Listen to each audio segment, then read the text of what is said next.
Hi, I am Maris, and my parents sold my grandfather's house behind my back. They forged my name, moved my cousin in, and called me too emotional to handle real responsibility. But what they did not know was that Grandpa had left a clause no one could erase. When I found the forged contract, I whispered one sentence that stopped them cold. This is not just fraud, it is theft. I buried my rage deep, but silence was never weakness. Because hidden in the walls was the proof that turned their scheme into their downfall. They thought they had buried me. They did not realize they had buried the fuse to their own destruction. What would you do if your own family stole your inheritance with a forged signature?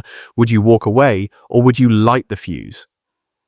Before we go on, do not forget to subscribe and turn on the notification bell. We bring you new stories every day. Hit like and let us know what city you are watching from in the comments. I pulled up slowly, gravel crunching beneath my tires as the early evening sun washed across the porch, just the way it always used to Grandpa's porch. I lingered there for a moment, engine off, listening to cicadas hum through the thick Texas spring air. For a fleeting second, it almost felt like he might step out at any moment, wave at me with that knowing smile and say, "Well, there's my girl." But, of course, he would not. He was gone, and all I had left was this house. Or so I believed. When I stepped out and walked toward the mailbox, something caught my eye. The brass nameplate that once proudly read Blythe had been polished, no completely replaced. A new engraving gleamed beneath the sunlight, Zinnia Langford. My heart stuttered. Zinnia, my cousin. The same one who used to fake allergies just to skip helping Grandpa in the yard. That Zinnia. I opened the mailbox, half expecting to find a letter addressed to me, maybe something from the lawyer's office confirming what Grandpa had promised, that the house would be mine. Instead, nothing. Just a coupon for dog food and a realtor flyer with Zinnia's photo plastered across it, smiling far too wide. I carried my bag toward the front door, fishing for the spare key hidden under the ceramic frog, like always. It was still there, some things at least had not changed. Inside, the smell hit me first, lavender lemon oil, and something sharp, almost sterile like hotel cleaning spray. I blinked hard as I stepped into the living room. Boxes were stacked 3 high along the walls, neat and labeled. Living room decor, Zadel books, Grandpa Misk donate. I turned slowly. The grandfather clock still ticked steady and loud, but the warmth that once filled this room was gone. What remained was a hollow version of itself. My eyes fell on one box marked Maris Childhood Room Sought Later. The writing was sloppy careless, like an afterthought, as if even my memories now needed to be filtered through someone else's hands. I walked down the hallway, past the old coat rack where Grandpa used to hang my umbrella every single time I forgot it. My bedroom door was open, empty. The closet held only 2 sad boxes, both labeled the same, misdispose or donate. My heart dropped further than I thought it could. No one had called. No one had asked. I sat on the edge of the stripped bed. The indent of the mattress was gone, replaced, probably. My palms pressed into my thighs as I tried to breathe through the ache building in my throat. I knew grief would come in waves, but this was demolition. I stood slowly, steadied myself on the dresser, and made my way toward the hallway. That was when I heard the voice. "Oh, Maris, you're here early." I turned. My mother stood there perfectly done up as always. Lipstick fresh heels clicking against the hardwood like she had not just buried her father last week. Early for what I asked quietly. She smiled, the kind of smile people use when they deliver bad news with practiced charm. Zinnia's been staying here to help with the transition. "We're getting things ready to list." "List what?" "The house, sweetheart. You know how old it is. Upkeep alone would drown you." She walked past me and adjusted a crooked frame on the wall, like nothing about this moment was out of place. "I thought—" My voice trailed off. "Grandpa said he told me this house would be mine. Well, plans change, and you know your grandfather was not exactly known for handling paperwork." I did not reply. I just walked past her and down toward the study. My shoes felt too loud, like I was stomping through someone else's home. Maybe I was. On the console table near the study door, a photo lay face down. I hesitated, then picked it up. It was us, me, Grandpa, and Lucky, our old golden retriever. Taken the summer after I graduated college. Grandpa's hand was resting firmly on my shoulder. his smile crinkling the corners of his eyes, the way it always did when he said, "This house has good bones just like you." I turned the frame over again slowly and set it upright. No words, no tears, just breath. The study was darker than I remembered. The curtains had been changed. Zenaya's style, probably something trendy and beige. I moved toward Grandpa's desk. It still smelled faintly of cedar and ink. I opened drawers one by one, careful not to disturb the arrangement. Nothing unusual until the last drawer on the right. It was locked. I stared at it for a while, tracing the edges with my fingers. Beneath the lock, just faint enough to miss unless you knew where to look, were carved letters M.A.B. My initials, no one else's. "You promised," I whispered, palm resting flat on the wood. "You said this would be mine." The light outside had shifted into a dull orange glow now. I did not move. I just stood there, hands still pressed against the drawer, trying to remember the last thing he had said to me, and wondering who else might have the key. I did not even realize how long I had been standing there until the front door creaked again. Voices filtered in, the click of heels, the rustle of paper bags, someone laughing lightly. I slipped the envelope into my pocket and stepped back into the hallway, steadying myself. The living room just an hour ago, cloaked in silence, was now buzzing with voices. Zenaya, dressed in some kind of designer leisure wear, was perched casually on the arm of the couch as if it were her throne. My father Griffin leaned against the fireplace, arms crossed, carrying that usual weary kindness on his face, always the buffer in tense moments, though never truly neutral.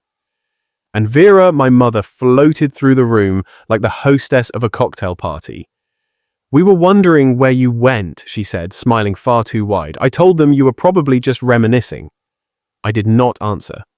My eyes flicked to the coffee table where a folder now rested, thick, tidy, deliberate. "Everyone's here," Zenaya chirped brightly, as if this were a book club gathering and not my grandpa's house being gutted of every memory. Griffin cleared his throat, slipping his phone into his blazer pocket. "We wanted to loop you in properly, Maris. I know this has all moved quickly, but it is really for the best." "For the best," I repeated, slowly tasting the words. Exactly, Vera nodded, hands clasped like she was leading prayer. "The house went into escrow last Friday. It is a solid offer above market. Closing should happen in about 10 days, give or take." My knees buckled slightly, but I did not sit. "You sold it. It was too much for you, sweetheart," Griffin said, his tone patient as though he were explaining taxes to a child. "The maintenance alone, not to mention the property taxes." "You are a librarian," Xenia added with a little laugh. "How would you even begin to keep up with it? You should be thanking us. No stress, no mortgage, no roof leaks. You dodged a bullet, cousin." I felt the air in the room shift. They were not trying to spare me. They were not being careless. This was planned. Vera picked up the folder, walked over and handed it to me. "This is just acknowledgement paperwork. The buyer will come by tomorrow for a final walkthrough." I opened it with slow fingers. It was all their escrow details, closing date signatures. My name was not one of them. I did not sign anything I said. I did not even know there was a sale. "You did not need to," Griffin said gently. "The property was in the family trust. That gives us executive control. Grandpa told me he left the house to me, that it would be in my name." My mother gave me a look I knew too well, somewhere between pity and exasperation. "Well, dear, verbal promises do not hold up in probate. You know that." I swallowed hard, still standing the folder heavy in my hands. "And none of you thought to mention any of this before you packed up my childhood and slapped someone else's name on the mailbox." Silence. Zinnia twirled her bracelet idly. "We did not think you would take it so personally. It is just a house." "No," I said quietly. "It was not. It was a promise." No one answered. Griffin shifted, Vera sat, and Zenaya smirked at something glowing on her phone. I left the room. The late afternoon sun had dipped lower in the sky. I pushed open the back patio door, stepping out into the warm air. Grandpa had planted honeysuckle along the fence line years ago. It still bloomed wild and soft. I stood there letting the heat soak into my skin, wondering how many decisions had been made about my life while I was still wiping my eyes at the funeral. Inside, laughter broke out. Someone said something about dinner plans. It did not fit. None of it did. Later, after they had all left Zinaya with a "see you tomorrow" like we were co-workers, I collapsed into the kitchen chair and checked my phone. I should not have. A post from Zinaya. A carefully curated shot of Grandpa's porch with the caption, "Some people care more about property than peace." Grandpa deserved better than drama. And the comments, "Let the dead rest." Cannot believe Maris is fighting over a house. Disgusting. There is always one. My thumb hovered over the screen, numb. They were rewriting the story before it had even begun, painting me greedy, selfish, ungrateful, and it was working. I stood moving without thinking straight to the study. The screwdriver was still in the junk drawer. I pried open the lock. Wood splintered and something inside me splintered with it. A single envelope lay there, my name written in Grandpa's hand. I held it unopened. My voice cracked. What have they done? Back at my apartment, I shut the door behind me with a quiet thud and leaned against it, still gripping the envelope. I had not even taken my shoes off. My purse slid from my shoulder and hit the floor with a soft thump, but I did not move. The silence was thick. No hum of conversation, no clinking of glasses, just me and the envelope. I walked to the kitchen table and sat down slowly, like every inch of my body had suddenly turned to stone. I stared at my name on the front, written in Grandpa's handwriting, steady, slanted, unmistakably his. I opened it. Inside were two things, a folded copy of his original will and a yellowed sheet of notepaper. My heart picked up pace. His handwriting again. If they sold the house, check the signature and check the date. You were not in town. I read it 3 times. My hands trembled as I laid the will aside and dug into the folder Vera had given me earlier. I pulled out the copy of the sale agreement. There it was, my signature perfectly forged, right down to the slight slant in the M and the little loop at the end of the S. I had not signed anything. Not for the house, not for a sale, not for a single damn thing. My mind raced as I stood pulling my laptop from the side table with hands that shook but kept moving on instinct. I opened my inbox fingers, tapping fast, and typed "Search Seattle Librarian Conference." Within seconds, I found the flight confirmation. Departure May 11th, return May 16th. Next, I opened my digital calendar. 4 full days, jam-packed with workshops, keynote speakers, hotel bookings, and networking breakfasts. Proof stacked neatly on the screen. I even still had a photo in my email sent by a colleague, a snapshot of me on a panel microphone, in hand smiling beneath the stage lights. The sale document was dated May 13th. I had not even been in the state. I exhaled slow, bitter air. Then I pulled open the bottom drawer of my desk and grabbed an old plastic file folder. With a thick, black marker, I wrote across the front in large letters, "Truth." I dropped in the will, the flight confirmation, and a printed copy of the forged sale page. I sat back in my chair and stared at the folder. They had not just taken the house. They had tried to erase me completely from the story to sign my name like I was already gone. At midnight, I picked up my phone and called Linda, one of my fellow librarians, who had organized the Seattle panel. She answered groggy. "Maris, everything okay? I am so sorry to call this late," I said quickly. "Can I ask a huge favor?"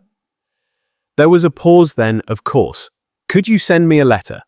Just something confirming." I was there the week of May 11th through 16th, specifically that I spoke at the symposium on the 13th. Her voice perked up, instantly more awake. "Yeah, definitely. I remember that day. You killed it up there." "Thanks," I said, my voice tighter than I wanted. "I really appreciate it." After we hung up, I plugged in my phone, walked into the bathroom, splashed cold water on my face, and then remembered the old family iPad. Vera had synced all her devices once when I helped her recover a password. Her texts and cloud photos had backed up across devices. I had not thought about it since until now. I grabbed the tablet from the shelf in my hallway. It had not been used in months, but it still powered on. I tapped open the Messages app and started scrolling. Then I found it. A screenshot Griffin had sent to someone named Edward. His name matched the buyer documents. "We have got her. Okay, do not worry. She will not contest. She is passive." My chest tightened. Further down, another from Vera to Griffin. "She has always been a silent one. That is why she is perfect. Perfect. Perfect to disappear. Perfect to ignore. Perfect to walk over. My jaw clenched. My fingers pressed hard into the screen as I took screenshots of both texts, emailed them to myself, and saved them to a USB drive I kept in my drawer. I labeled it the same as the folder, Truth. I held it tightly between my fingers. They had not just lied. They had counted on me to stay quiet, to be soft, to nod politely, blend into the background, and even thank them for it. But they forgot something. I stood and looked around my apartment. Quiet, yes, but not weak. I picked up Grandpa's will and slipped it carefully into my bag. Then I grabbed my keys. You picked the wrong silent one. I did not sleep. I sat in my car for a while after leaving the apartment, the USB still in my pocket. Grandpa's will lying on the passenger seat like a silent witness. The sun was just beginning to lighten the horizon when I pulled away from the curb and headed into downtown. By the time I parked in front of Skylar Martinez's office, the city had woken up. People walked by with coffee cups and laptops, oblivious to the world shifting beneath my feet. Her firm sat in a modest beige building with a brass plaque by the door, Martinez and Wyatt Estate and Family Law. I walked in, documents in hand, and told the receptionist I had no appointment but that it was urgent. A few minutes later, Skylar herself stepped into the lobby, mid-40s, composed with a kind of calm you simply could not fake. Her dark hair was pinned neatly up, and her charcoal suit looked like it belonged on someone who never lost an argument. "You are Maris," she asked, extending a steady hand. "Let us talk." Her office smelled faintly of lemon oil and old paper, a mix of polish and permanence. I sat down across from her, opened my folder labeled Truth, and slid everything across the desk: the will, the fake sale contract, the flight confirmation, the screenshots of incriminating texts. She did not say much at first, just read. She held the will in both hands, eyes narrowing slightly as she scanned each line. Then she smiled slowly. "Your grandfather," she said, tapping a specific line with her finger, "was very careful." She turned the document toward me and pointed. "There is a clause right here that overrides the trust. It says explicitly, the house may not be sold under any trust delegation or power of attorney unless Maris Blythe signs in person and in the presence of 2 witnesses. I blinked hard. "Wait, so they cannot sell it? Not legally? And forging your signature, that is fraud. Criminal." I felt something shift inside me, like a floor clicking back into place beneath my feet. Skylar straightened in her chair. "We are going to file an emergency injunction to halt the transaction, and I will be sending a letter to the buyer today." My voice came out low. "He does not know. If he does, he will be answering to the state bar. If he does not, he will be very interested to learn he is buying stolen property." I let out a long breath I had not even realized I was holding. Do I have to go to court? Eventually, yes. But today we buy time and we shake the table. Skylar stood, walked to her printer, and began preparing documents with a calm precision that made me believe for the first time that I could truly win this. That evening, after leaving her office, I drove by Grandpa's house. No one was there. The porch light was off, the blinds drawn tight. I sat in my car for a few minutes, then stepped out, my shoes crunching against the gravel. I walked up the steps, the wood creaking beneath me, and unlocked the door with the spare key still hidden in the flower pot. Inside, it smelled like dust and old citrus cleaner, like childhood and endings all at once. I walked to the hallway where the framed photo of Grandpa, me, and Lucky still sat. Only this time I noticed the back was thicker than I remembered. I turned it over. 4 tiny screws held the frame backing in place. In the kitchen drawer, I found the little screwdriver Grandpa always kept near the junk tray. I returned to the frame, unscrewed the back, and there it was, taped neatly inside a small, tarnished brass key. It was warm in my palm, as though it had been waiting for me. I turned around, scanning the room slowly. The fireplace stood quietly in the corner. I stepped closer. The floor near it was a patchwork of old wood, smooth from years of barefoot steps. Then I saw one board near the hearth had a small heart etched into the grain. A heart no one else would have noticed. I knelt down, the key clenched in my hand. The floorboard gave way with a soft creak. As I pried it open, breath caught in my chest like I was disturbing a secret that had been waiting patiently in the dark. The heart-shaped notch had not been just decoration. It was direction, a sign meant for me. Inside was a fireproof lockbox, no bigger than a shoebox, its corners worn smooth from years of being handled. I pulled it out with trembling hands and sat back against the wall, the early morning light beginning to slip through the kitchen curtains. My fingers traced the edge of the brass clasp before sliding the key in. The lock turned with a click that echoed louder than it should have. Inside, tucked neatly between layers of old flannel cloth, was a USB drive, a letter with my name written in my grandfather's bold, slanted hand, and an envelope labeled simply Ellis. My eyes flicked back to the letter. If they try to erase you, go to Ellis. I did not know whether to laugh or cry, maybe both. Grandpa had always said Ellis Granger remembered things the rest of the neighborhood forgot: birthdays, garage codes, what year the willow tree out back finally stopped blooming. I slipped the drive and letter into my purse and held the Ellis envelope in my lap for a moment before tucking it safely inside too. By 9 that morning, I was on Ellis's front porch 2 blocks over, hesitating before knocking. The place looked smaller than I remembered, but maybe everything had. Paint peeled from the railing, but the wind chime made of spoons still jingled softly in the breeze.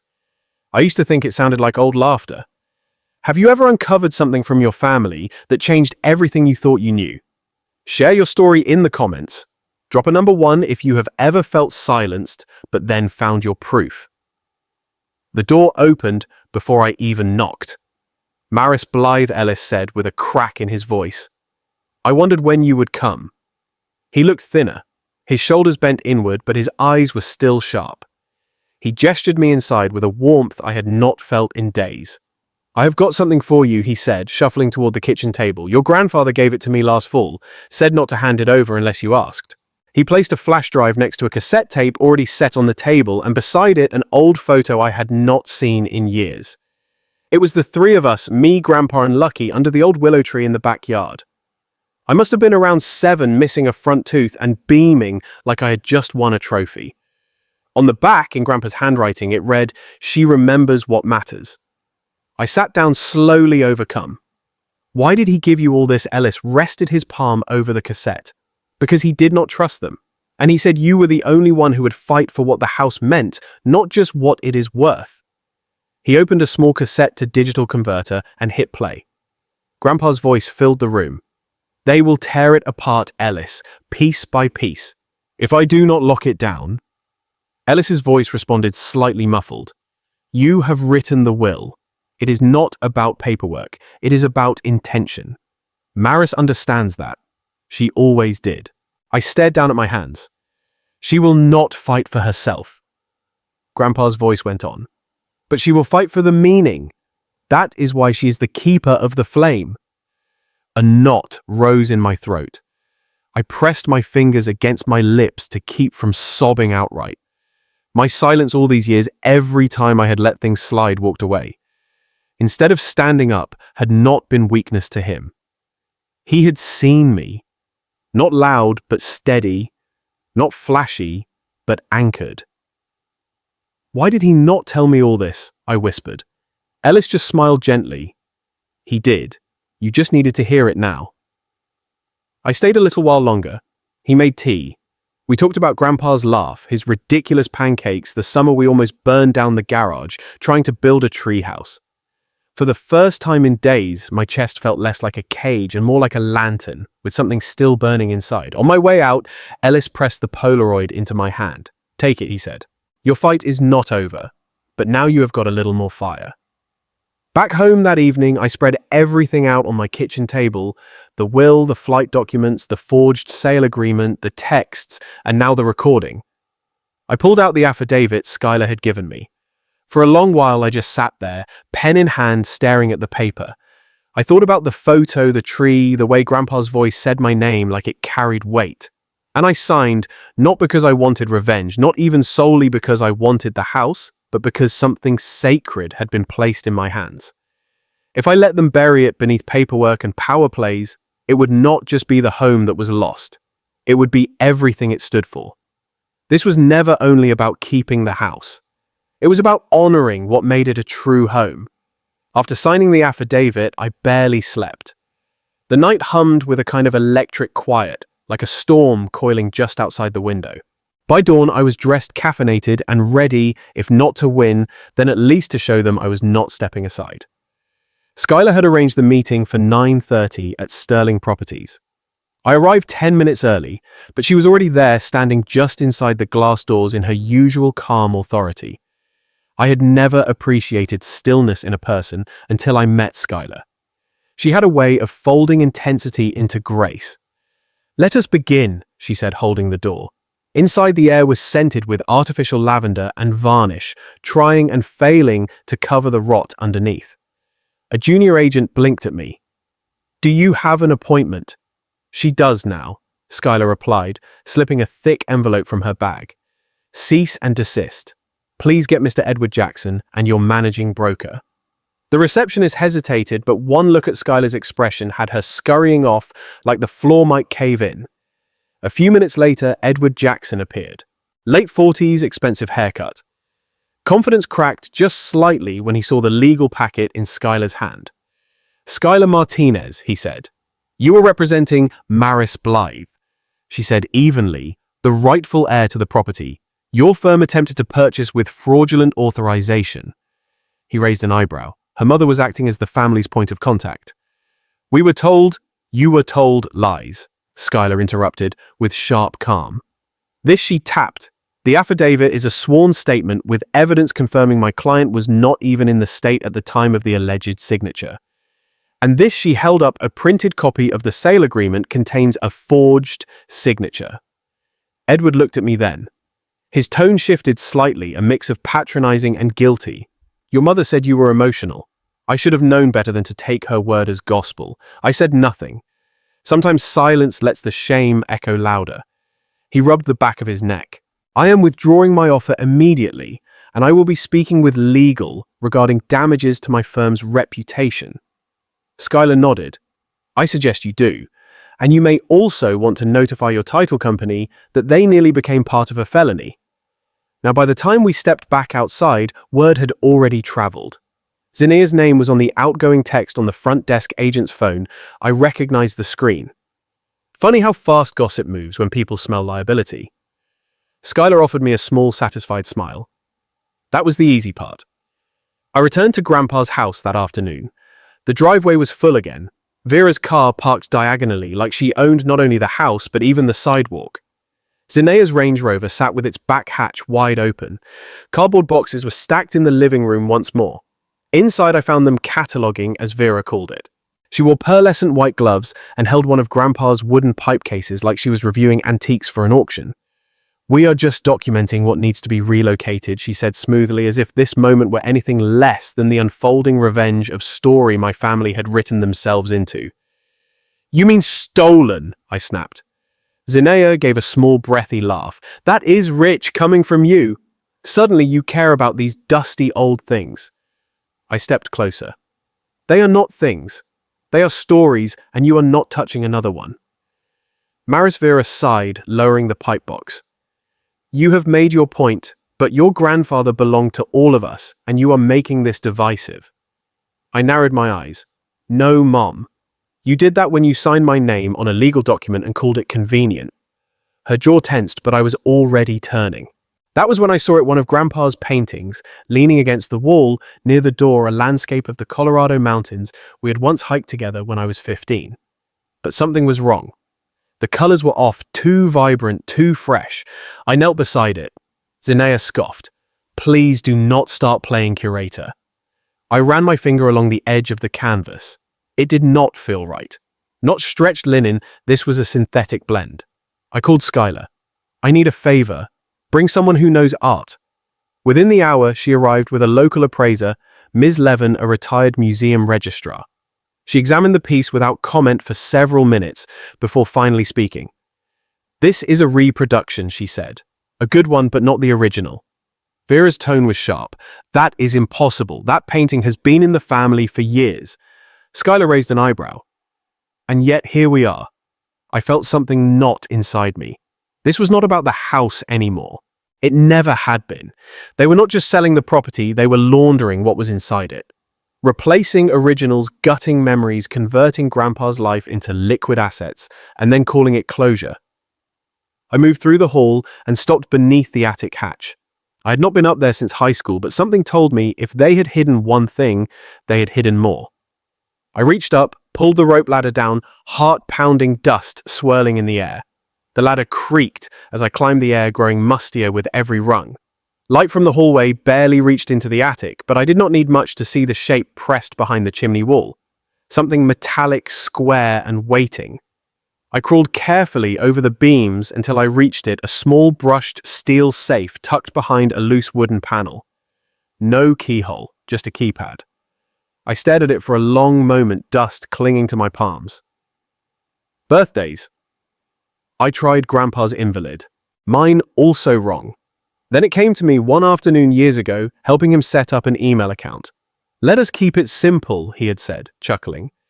"How about Li's adoption date?" I typed it in 0417. Click. The latch gave. The lid opened slowly with a soft groan. Inside was a bundle of aged documents and a flash drive wrapped in wax paper. I lifted out a stack of ownership certificates, each stamped with verified appraisals. These were not just dusty heirlooms. They were historically significant pieces I had seen on Grandpa's study walls my whole life, now backed by authentication. Letters from his insurance provider confirmed the valuations. My stomach turned. They had been planning to swap them for worthless copies and pocket the cash. Tucked at the bottom was a handwritten note in Grandpa's familiar looping scroll: "If they get desperate, they will trade history for cash. Do not let them." These pieces were collected with meaning, not money. You were the only one who saw that. I sat there in the attic for several minutes, knees tucked in, holding that note like a lifeline. Downstairs, my phone buzzed. It was Skylar. She filed a counterclaim, she said calmly. "Your mother is alleging mental instability, falsified documentation, and undue influence." I closed my eyes. The playbook of the guilty. Turn the story around. Make the victim look unbalanced. "She is requesting a freeze on all proceedings," Skylar continued. "But do not panic. We expected retaliation." I exhaled slowly. Let her throw the book. I have got the truth. After putting everything back in the safe, I carefully sealed it again. My next step would require the original documents, but those would go through Skylar now, properly secured. That afternoon, as the sun cast long lines across the backyard, I went to sit by the willow. The tree still leaned slightly to one side, like it was listening. Zinaya found me there barefoot in her designer jumpsuit, like she thought this was some kind of lifestyle shoot. "You never fought for any of this," she said, arms crossed. Why now I did not look at her? "Because Grandpa fought for me, even when I did not think I deserved it." She snorted. "You are not special. You just happen to be first in line this time." I finally turned toward her. I am the only one who read the fine print. Zinaya's mouth twitched. She turned to go but hesitated. "You think this ends with the house. It does not." "I know," I said. "That is why I am still here." Evening came. I was standing in the dining room sorting through the legal folders again when I heard the engine. I moved to the front window. A moving van sat at the curb, engine idling with a low growl. Behind it, Vera stepped out of a black SUV. She was not alone. Two men in dark suits walked beside her, each holding heavy briefcases. They were not here to talk or negotiate. I felt my breath catch as I backed slowly away from the glass. My voice was low, steady, but bracing. They are making their final move. The men in suits kept making their way up the path, deliberate and unhurried.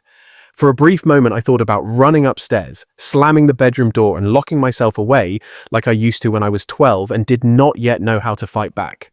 But I was not 12 anymore, and this was not about hiding. Instead, I walked calmly into the dining room, picked up my phone from the edge of the table, and tapped the record button. I set it face down, microphone angled toward the center of the room. The front door flung open without so much as a knock. Vera entered first, heels striking sharp against the hardwood, flanked by two estate attorneys who looked as though they had just stepped out of a courtroom drama. She did not even glance at me as she made a beeline for the dining table. "This house was never just about you," she said coldly, tossing a folder down like a gauntlet. I did not flinch. I reached into the side drawer and pulled out my own folder. I opened it slowly, laying out each appraisal, each certificate, each authenticated document I had found in the safe. "No," I said firmly. "It was about the $2 million you were laundering through Grandpa's art." One of the lawyers shifted uncomfortably in his seat. The other stopped mid-page, lips pressing thin. Before Vera could muster a retort, the door opened again, this time by invitation. Edward Jackson stepped in, looking far less smug than when I had last seen him. Skylar followed closely behind a quiet force of calm, her briefcase in hand. She nodded at me once and then took a seat. Edward's eyes scanned the room. I was not told this would be a group session. Skylar gave a small, sharp smile. We thought it best you heard all sides. I walked to the entertainment console, pulled the USB from my pocket, and inserted it into the old laptop on the sideboard. The screen flickered for a moment. Then Grandpa's face appeared tired, older than I remembered, but his eyes still clear and piercing. If you are watching this, his voice rasped from the speakers. They did exactly what I feared. But I left the truth in the walls, and I left it for Maris because she is the only one who listened. The room fell into silence. Even the attorneys did not shuffle their papers. Edward sat back, eyes narrowing. Your mother said you were unstable, that you hated this place. I turned to him, my voice level and unwavering. She said that because I never told her what she wanted to hear. I did not want to sell it. I did not want to pretend Grandpa meant nothing. That is the difference between us. Vera stood abruptly. Oh, please. Are we really giving weight to a sentimental recording? He was old. He said things like that all the time. Skylar raised a brow and opened her folder with calm precision. We also have video evidence of the forged signatures, insurance reports, and emails coordinating the art swap. But Vera was not done. She smirked and tapped on her iPad. Then, how about a video of Maris herself saying she wanted to walk away from this house? She turned the screen toward Edward, playing a clip from a barbecue years ago. There I was on screen in a blue summer dress, holding a lemonade, laughing as I said, I wish I could just walk away from this house. Vera paused the clip triumphantly. Case closed. Skylar did not even blink. Play it in full. Edward handed her the tablet. Skylar scrolled and played the rest. I appeared again on screen, sighing, my tone shifting. But I promised him I would not. Not after everything he built here. Silence. I stepped forward. They thought I would stay silent. But silence is not weakness. It is strategy. I handed Edward the entire case file. Timelines, appraisal records, Grandpa's final video, emails, everything he had not been told. He turned to Vera, eyes sharper now. I will not be part of this anymore. You have crossed every line. Vera's face contorted. We gave you life, she hissed. I stared at her, my voice calm. And you tried to sell it back to me. Blue and red lights flared suddenly through the front windows. The room fell still. Skylar stood gathering her bag. She looked at the door, then back at Vera. They are not here for me, she said softly. Her words echoed in my ears as the officers stepped forward, their clipped commands rising over Vera's frantic denials. I did not say a word. I did not need to. That moment belonged to truth, and I had already said enough. 3 weeks have passed since then. Long enough for the shock to settle, but not nearly long enough for the ache to fade. The house is quiet now, quiet in the way you only understand after chaos has been cleared out. The front door creaks the same way it always has. The air still smells faintly of cedar and old paper. And for once, I can walk from room to room without bracing myself for confrontation. Vera and Griffin were both charged fraud, forgery, conspiracy. The legal language sounded cold and sterile, but the impact was painfully real. Zinea avoided trial by taking a deal. She left town without even packing the last of her things. I did not stop her. Edward testified on my behalf. To his credit, he did not try to justify his role in the manipulation. He simply said I believed the wrong people and walked away from the sale. I could respect that honesty. The house is legally mine now, but I never wanted to just keep it. That morning, I walked the length of the hallway, pausing at each room not to mourn, not to celebrate, but to plan. The boxes lining the walls were not for leaving. They were for reimagining. One room will become a reading circle for seniors who need company. Another will turn into an art room for children whose families cannot afford summer programs.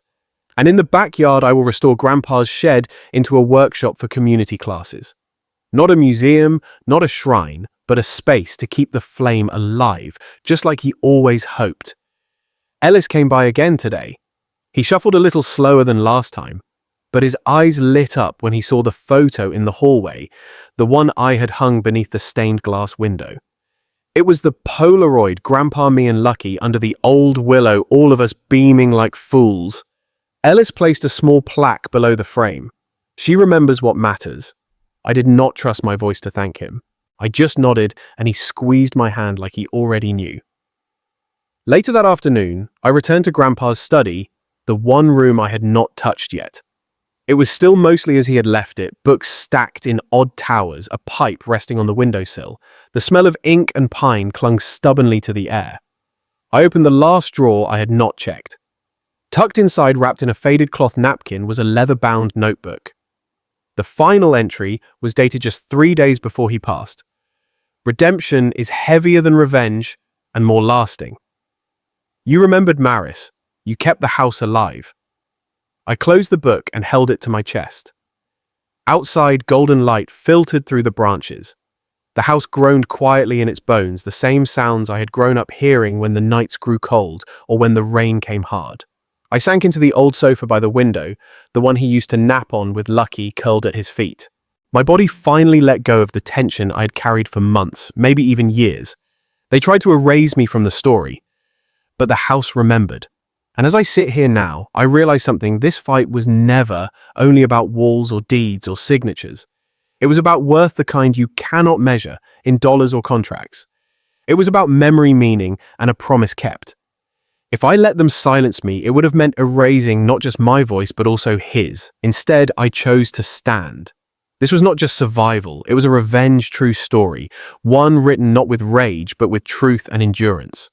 What would you have done if your own family tried to take not just your home, but the very story of who you are? Share your thoughts and your experiences in the comments. I truly want to hear from you. If this story spoke to you, do not forget to like, share, and subscribe and hit the notification bell so you never miss the next chapter.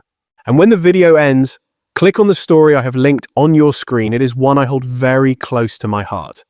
Thank you for listening, thank you for supporting, and I will see you in the next story.